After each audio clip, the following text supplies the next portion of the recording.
Well, welcome to another episode of the Grazing Sheep Podcast. I'm your host, Big Tom Perkins, along with Dr. Cameron Meyerly.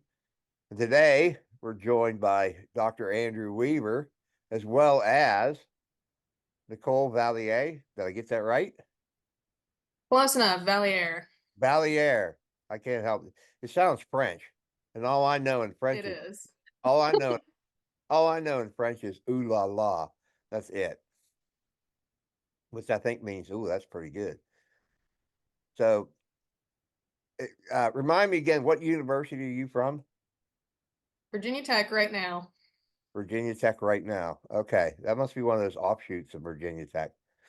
It is. It's the Satellite campus. it's satellite campus for It's sure. satellite campus. All right. I've heard of these things. So I guess today we're going to talk about the RAM test down there in Glade Springs. Is that correct? Yeah, I figured I'd give an update on the RAM test and tell you a little bit about what's going on at Glade versus for my research as well. Okay.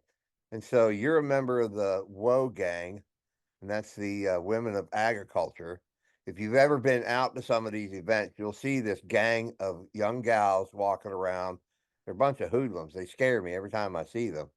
And I ask them who they are, and they tell you they're the Women of Ag. So don't mess with them because they're dangerous. And they all have the matching leather vests to go Yep. with that Yep. And organization. as they walk, they all walk in unison and they snap their fingers. It reminds me of West Side Story. So, Yeah. So Nicole, tell us a little bit. You started out at North Carolina State University to work on your master's degree, and that was actually uh, under the advisement of Dr. Weaver. Tell us a little bit about what you did there, and then as you transitioned to Virginia Tech, kind of what the research objective looked like for your PhD project.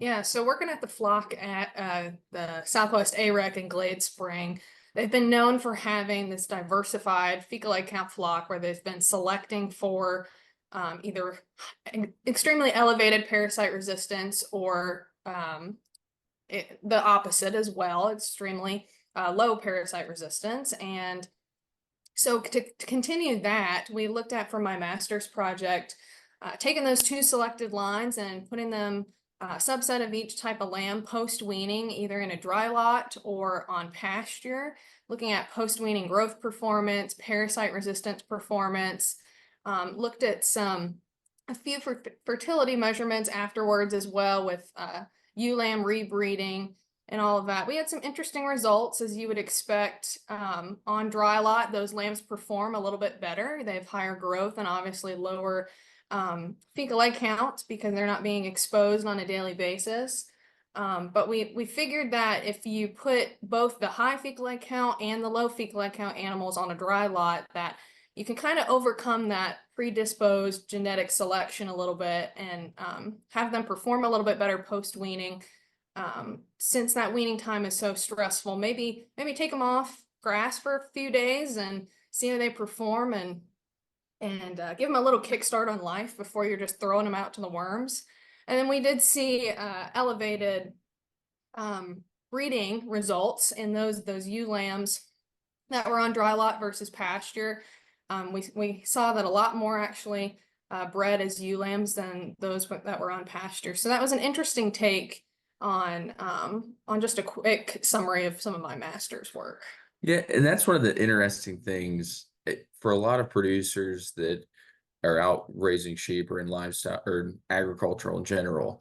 And we hear about a research project that's being done at a university, and they lead with, well, we put a set of lambs in the dry lot and we put a set of lambs out on pasture, and turns out the ones that were on the dry lot gained better and did this stuff. Everybody at home or in that's out doing it says, well, no kidding. What did you expect would happen? And it's less taking that at face value, I think, and digging more on the practical applications of that information. And so it wasn't just oh, look at this average daily gain, look at total weight gain that we saw an increase in. It's the fertility and how do we combat disease and susceptibility in a stressed very volatile animal at that time of year. And so that's, I think, something that, we look at that research, and it's kind of the initial layouts, kind of like, well, duh, what'd you think? You spent all this money to figure that they would gain more weight, and it's not that. You have to kind of peel back the layers and say, okay, now if I take this and apply it to my commercial operation, how would this fit in, and what would it mean for making those improvements in our operation? The fertility stuff is pretty interesting. So after you graduated, passed with that master's degree, and then found yourself at Virginia Tech, and essentially, it's located in Blacksburg, but your second home is in Glade Spring, Virginia. And tell us a little bit about just that research site as a whole, and where you're continuing that research program. So down at Glade Spring, for my PhD work, we originally were heading in the direction of looking at different feed efficiency values and metrics in animals that were selected for parasite resistance or susceptibility. So that was done last summer. We had some results from that, and results have been shared on a number of different networks and some different meetings. And basically what happened this year is we pivoted a little bit, and looking at specifically the lactation phase of ewes, and then proceed after that, looking at the growing phase of those lambs. We're utilizing what's called a Vitelli Sense system, or also known as GrowSafe. If you guys have heard of that term in the past, those companies have combined. But we have that system located down at Glade Spring, and we have divergently selected for feed efficiency in these ewes, and we're looking at seeing if we can measure feed efficiency throughout the productive lifetime of a ewe. So looking at feed efficiency metrics during their lactation phase, when they have some lamb suckling on them, on a dry lot system. They're getting fed as much as they want to eat in a day. They get a full complete pellet. That is their entire diet. So we're able to measure all of their intake, feeding behaviors, how many times they're coming up to that feeder per day, the whole 9 yards for that. And then we also get that data on their lambs pre-weaning, which, taking that data with a grain of salt, because those lambs are so small at that stage and they're nursing off of mom still a lot. But it's kind of nice just to see what that looks like. And then once we go through that lactation phase with mom in the GrowSafe, we keep lambs on GrowSafe for roughly 50 days after weaning. And we do the same thing with them. They're fed a complete pellet in that system. We're able to measure dry matter intake on a daily basis, feeding behaviors, and everything. And the main goal here is following that feed efficiency of that ewe over her lifetime. So can we predict feed efficiency as a lamb? And is she going to carry that into different stages of her life? Is she going to be more efficient as a gestating ewe, as a lactating ewe, even just as a ewe thrown out on grass on maintenance? And looking at maybe in the future how we can move from estimating just feed efficiency on a complete pellet that they're eating in a dry lot system to how that converts to a grazing system, which is what we mostly see in Southwest Virginia. So that is the broad goal of what we're looking at over the next couple of years. And one of the difficult things, when we think about evaluating feed efficiency, you need feed intake to compare across that contemporary group. And so, when do we find it the most useful or potential for gain or output during that ewe, and that lands in that lactation phase? I do think it's fun. Nicole, do you have some values of what those ewes are consuming during lactation when we're offering ad libitum feed or free choice feed? Yeah.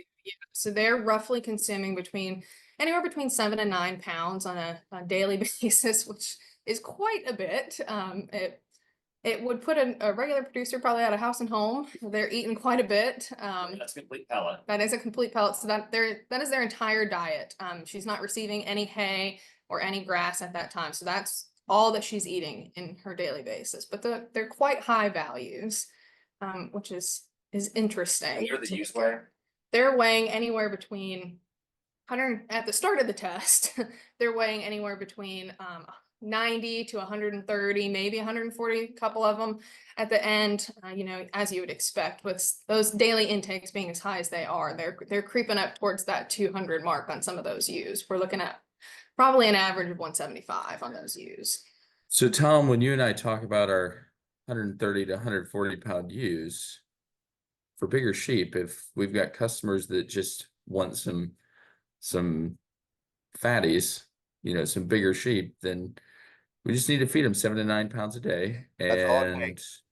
that's all it takes. So The thing is, for a 175-pound ewe eating 7 pounds a day, that's still just 4% of her body weight. So it actually, I mean, it's not that far off what we'd expect on, you know, the high end of a lactating ewe. So, but it they're just- not it- 175 pounds. Not at the start. but No. the average test weight. Correct. Yeah. Well, that And makes remember, most of them are nursing twins at this point. A lot of them do have twins. Huh. Well, if I eat 4% of my body weight, wow, that'd be, yeah, that would work. I wouldn't lose weight, that's for sure. No, no. Now I don't, So yeah, how many Big Macs would that be? I'm trying to figure that out. 12 of them. Just thinking them quarter pounders, man. This is a Yeah, whole that you can whole do new that diet math machine. pretty quickly. So So the at Glade, and this is something, you know, in that Eastern United States, when we're thinking about ram tests, you know, Glade stands out because of the parasite component to that test. So it's not directly involved in what your research program is, but you are involved with that station. So tell us a little bit about that test. I know, Tom, you've got some sheep on tests that are down there doing well, gaining weight really, really well, and not getting infected. It's like you've been selecting these sheep to do this stuff or something. yeah, you would think that would be the case. It's just pure luck, I think. Okay, great, great. Trying to And- give you a promotional Yeah. content there, but I've been breeding towards this for quite a while, so we'll see what ends up happening. I know Nicole's there. I'm hoping she's sneaking them some handfuls of goodies because she knows how to make them grow.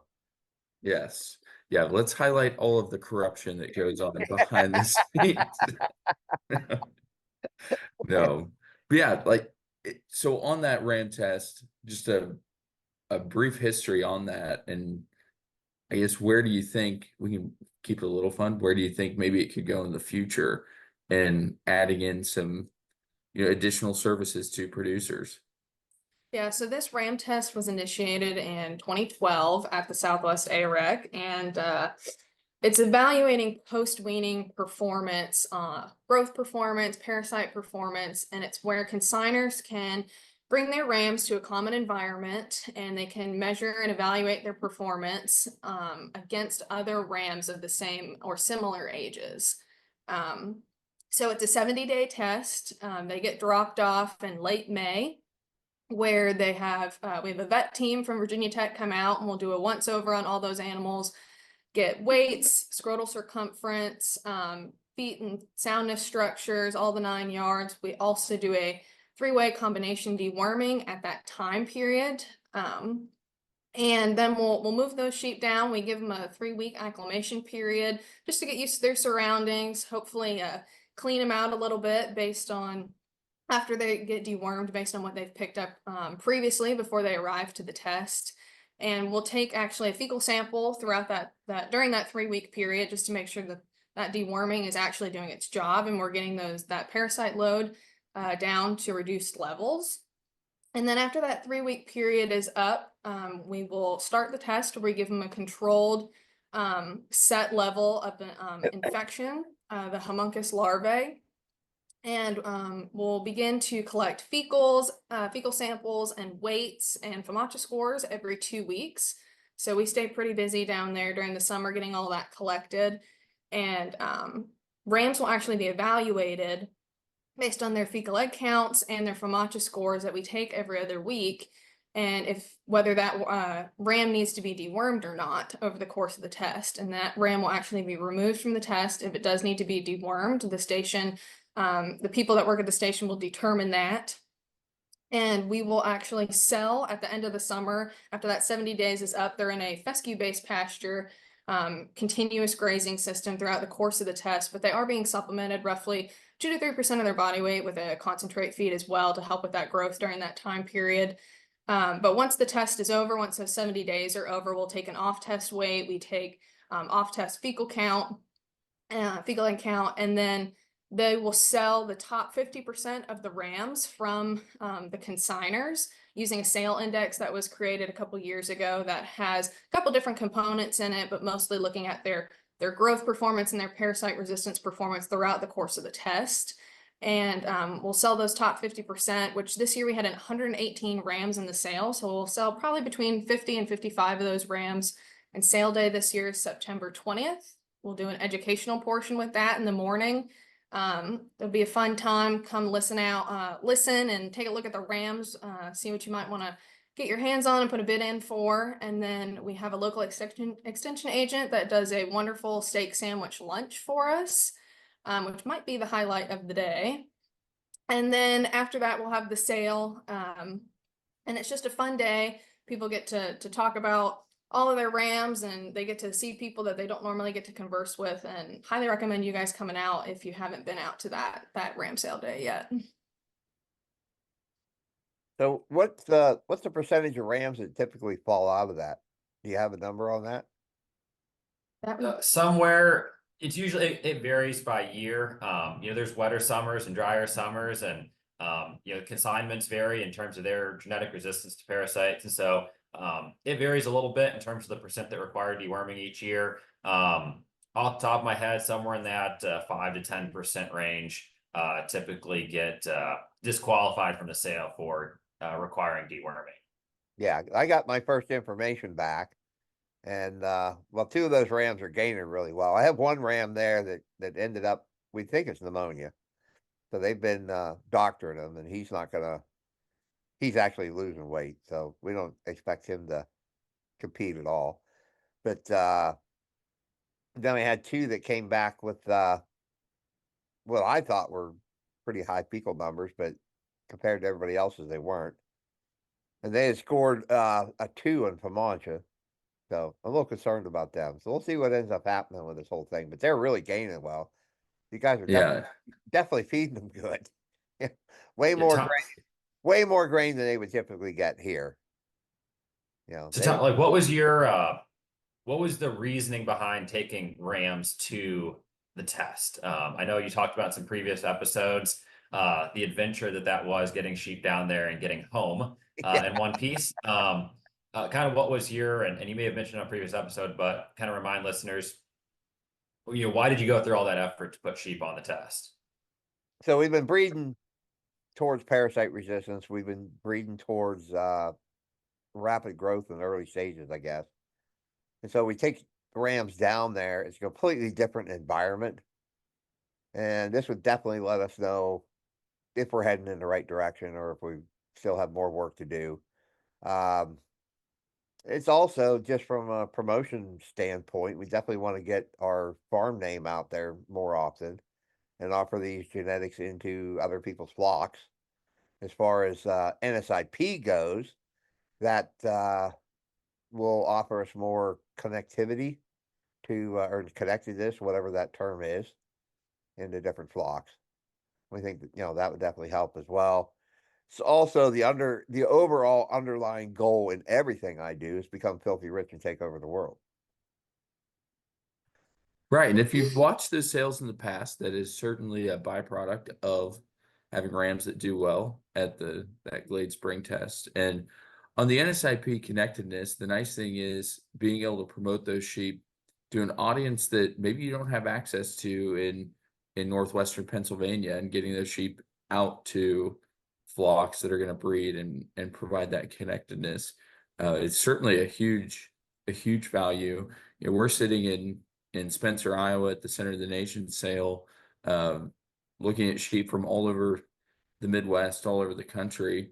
And rode out with a gentleman from West Virginia, and just talked with him. You know, he's got some really nice Dorset sheep in the sale, and I'm sure he could sell them sitting in West Virginia. But the situation is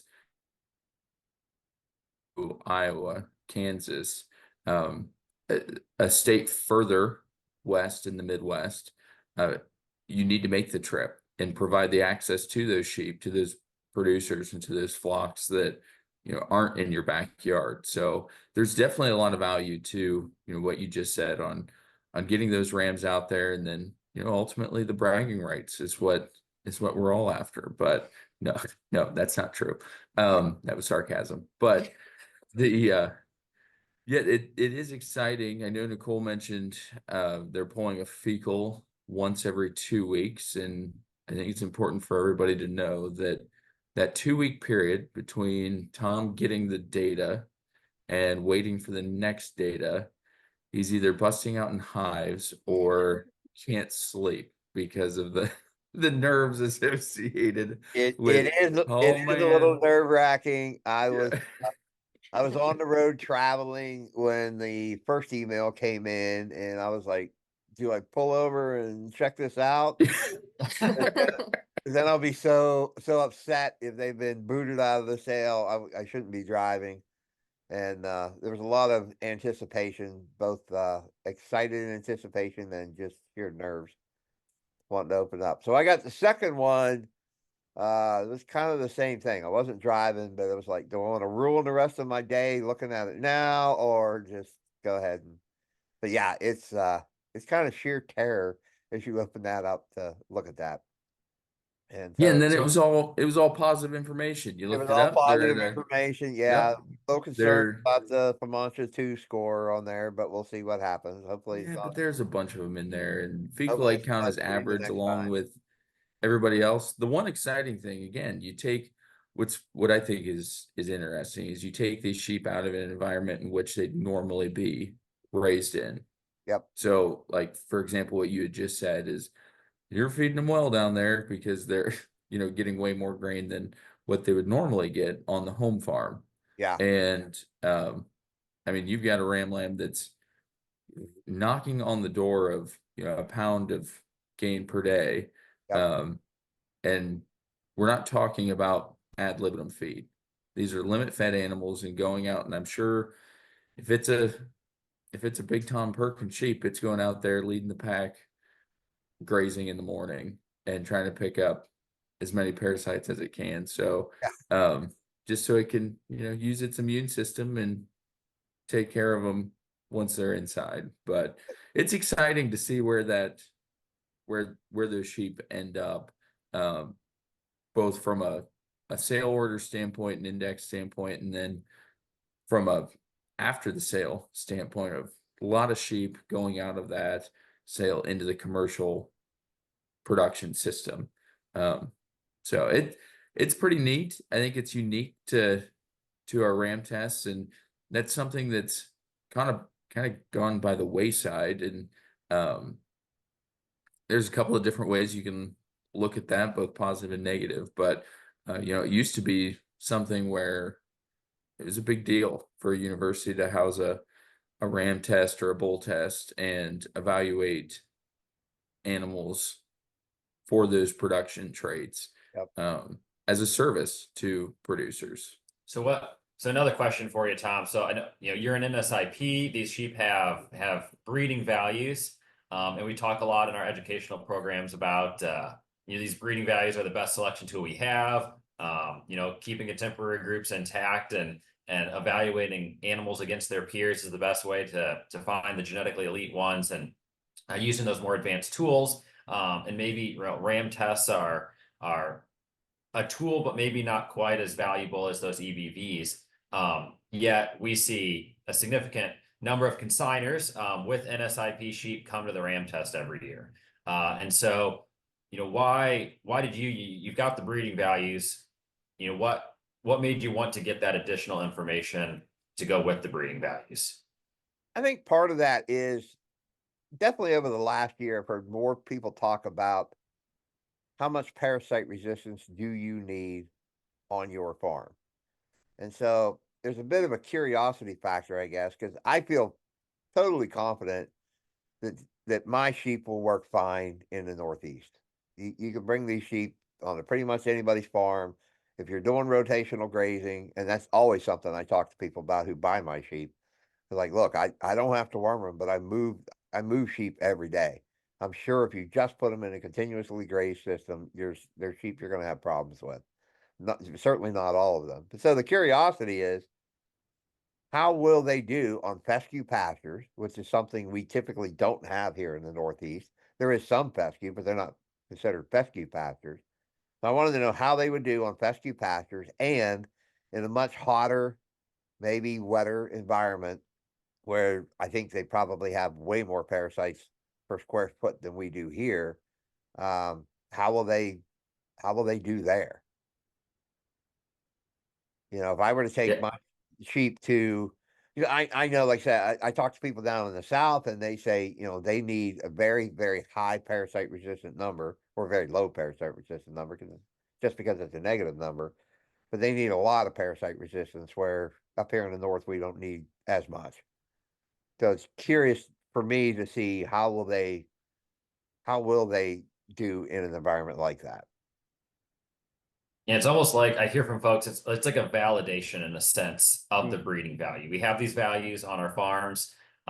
We have varying levels of parasite exposure on our own farm. Tom, you mentioned you're moving sheep often. Your sheep, just because of good management, may not get exposed to as many worms. Other folks down south, their sheep may get exposed to a lot of worms. And so just being able to take these breeding values that are relevant across flock, and then put animals up against each other in the same environment and see how they shake out is kind of interesting. And especially we know in those young ram lambs that accuracy values are lower than proven stock, and having that additional source of information and proof that yep, they held up to what we would expect based on these breeding values, or maybe they didn't perform quite as well. It's just that extra layer of validation and evidence, and more data, the more accurate decision we can make. So I think it's pretty powerful when you can take the EBV and really strong test performance and put that all together in one package, and be able to buy a ram with a fair amount of confidence that they're going to go out on grass and gain some weight and fight off the worms and do well. As academics, we always talk about the, integrated parasite management, and yeah, maybe those EBVs are the best selection measure that we have right now, or one of the best, but exactly like Dr. Weaver just said, having multiple tools that we can go back to within that integrated parasite management toolbox and using those to make and find the best sheep that we can. And it's also, this sale at Glade has a legacy at this point. We've been around, I think we're going into our 13th year. We had to take a year off for COVID, but people know that the rams and the quality of rams and what's going into that test every year. And they know that when they're going to find a ram there, that they're going to be validated, exactly like you said, for what's coming out and what they're getting on the return end of that. Mm-hmm. Yeah, it's we just had a pasture walk here, I don't know, a couple weeks ago, and I pointed out that we've got some Suffolk Cross Katahdin lambs out there, and these were out of my worst parasite resistant ewes that I have, and then a Suffolk. And we know if you have a Suffolk, there's a parasite in the county, every Suffolk will lay down and die because they just can't handle parasites. You can't even say the word parasite around them. You have to be very cautious. We usually just spell it out because they don't know how to spell. But those sheep, there's 6 ewes out there and 2 little ram lambs. I'm not worming them. So it is how, just in our grazing management, we don't have an issue with parasites, to speak of. We have to purposely mismanage them to get them infected so I can pull those fecal numbers. But yeah, so that's a big part of it. Will they do well somewhere else? And if I've got sheep that can get through that test in Glade and do well on it, then that I feel a whole lot more confident in telling people these sheep will work on your place. Yeah, and Tom, when we get the defamation suit from the Suffolk Association, That's right. I'm gonna make you pay it. But no, That's not a big no. deal. They can have both my dollars.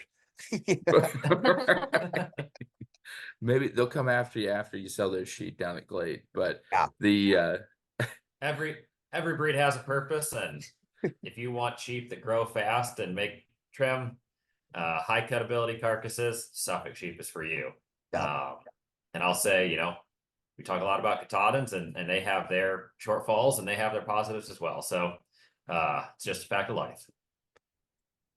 Yeah. So there's also, I dated a girl all through high school that raised Suffolks too. So that oh man, didn't end well. red flag. So there's a bitter, it's I don't know. I'd have to talk to my therapist to figure it out.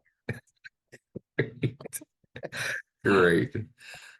I think So one of the last things that's really important to come back to and talk to about is Cam, you mentioned, the importance of NSIP in this. And I took a look at some numbers from last year, this morning just to refresh my memory, and we had 29 consigners last year, and 15 of those, correct me if I'm wrong, Dr. Weaver, but 15 of those were NSIP consigners. So we're sitting roughly at 50%. So I think the importance of moving forward and getting information out there on what NSIP is, how it can play a role in individual flocks, and the importance of that that's wrapped within this RAM test is important as well. And I thought that was just a curious number to bring up. Yeah, and I've done some looking back at some of the sale data and comparing the sale prices on rams from NSIP consigners versus non-NSIP consigners. Those sheep with NSIP estimated breeding values consistently sell better, significantly better than the sheep without breeding values. So that's a testament to the value of that additional data. When you have the breeding value and you have proven test performance, buyers, commercial producers out there looking for rams have that much more confidence in purchasing those animals and are willing to spend several hundred more dollars on those sheep. And so I think that was pretty interesting, and also did a little bit of work looking at comparing the relationship between the sale price and the sale index, and the NSIP sheet versus the non-NSIP sheet. So as Nicole mentioned, that sale index is calculated with growth factors, weight per day of age and average daily gain, in combination with those fecal egg count results. And so it's not a selection index, it's a sale index. It's simply a way to rank the sheep and how they performed on the test and give us a way to sort which ones make the sale, which ones don't make the sale, and what order do we sell them in within that sale. And so looking at that sale index relative to price in the non-NSIP sheep, so the sheep that don't have breeding values, there's a pretty strong relationship between sale price and sale index, which tells you that producers are using that sale index and that test performance to really dictate how much money they're going to spend on their purchase. On the contrary, when we look at the NSIP sheet, there's a relatively weak relationship between the sale price and the sale index, which tells me that those folks looking for NSIP rams, sure, they're observing test performance. They want them to pass the test and get through without deworming, but they're ultimately probably using additional tools like those estimated breeding values to make their final purchasing decisions and decide how much they're willing to spend. And so it's just kind of interesting there. That relationship and the difference between that relationship and the NSIP and non-NSIP sheet. yeah, that makes sense. Definitely makes sense to me. Well, we're coming up on our time. Nicole, we want to congratulate you because you're the first gal that we've had on our podcast. Wow, what an Oh honor. man. Yeah, you'll go down in history. Not to mention, I've been I don't know what the word is, blackmailed, I guess, by the gang, the Woe girls. Great. Great. They were going to burn down my barn and paint bad words on my sheep if I didn't have you on. So Yes, they were really twisting your arm. yeah, hopefully that threat is over now and we can all live in peace. know, So, so it's been great catching up with you guys. We want to thank you, Andrew, you're still from North Carolina University. And we want to thank North Nicole. Carolina State University. Oh, I'm sorry, that's right. he North wishes he Carolina was from State. North Carolina Oh, don't University. even say I see. This is how educated We I don't am. wear baby blue. I didn't know there was two I've of got them. a red shirt on today. I thought they were all the same thing. I don't know. It's just like with Nicole. I didn't know there was a Virginia Tech right now university. Yeah, Either. the satellite is in Glade Spring, Virginia. Okay. All right. Now I feel so much smarter today. Now that I know that. So we thank you for listening to another episode of the Grazing Sheep Podcast. If you want to reach out to me, you can do so at bigtomperkins@gmail.com. There's a Facebook page, there's a YouTube channel. We're slowly getting those loaded up on there. And so we want to thank you guys. You guys have fun at your Center in the Nation sale coming up here. And we'll talk to you guys later. Sounds good, Tom. All See you, right. Tom. All right. Bye.